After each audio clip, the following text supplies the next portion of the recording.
సమైక్యాంధ్ర ఉద్యమం సక్సెస్ అయ్యేది, తెలంగాణ ఉద్యమం ఫెయిల్ అయ్యేది. హైదరాబాద్ రాజధాని కావడం వల్ల తెలంగాణ ఉద్యమం అక్కడ బాగా పాపులర్ అయింది. ఆంధ్రప్రదేశ్లో జరిగిన సమైక్యాంధ్ర ఉద్యమం డౌన్ ప్లే అయింది. ఎందుకని?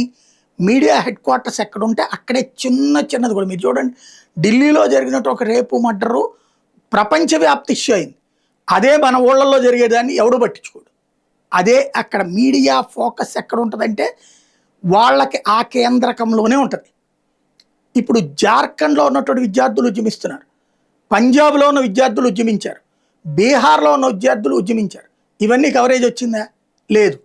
అదే జంతర్ మంతర్ దగ్గర ఈడ్చిపెడితే 300 500 మంది ఉన్నా సరే రోజుల తరబడి గంటల తరబడి లైవ్లు ఇచ్చారు. ఎందుకని? అక్కడ మీడియా ఖాళీగా కూర్చుని ఉంది. ఏదో ఒక టాపిక్ కావాలి వాళ్ళకి, ఏదో ఒకటి రెచ్చగొట్టేది కావాలి, అది వాడారు. ఇప్పుడు జార్ఖండ్ విద్యార్థులు క్వశ్చన్ చేస్తున్న వేళ ప్రజలందరూ ఇంటర్నెట్లో అదే అడుగుతున్నారు. కాక్రోచ్ జనతా పార్టీకి జనం లేకపోయినా కవరేజ్ ఇచ్చారు కదా, జార్ఖండ్లో జనం అందరు రోడ్ల మీద ఉంటే ఎందుకు కవరేజ్ ఎవరు?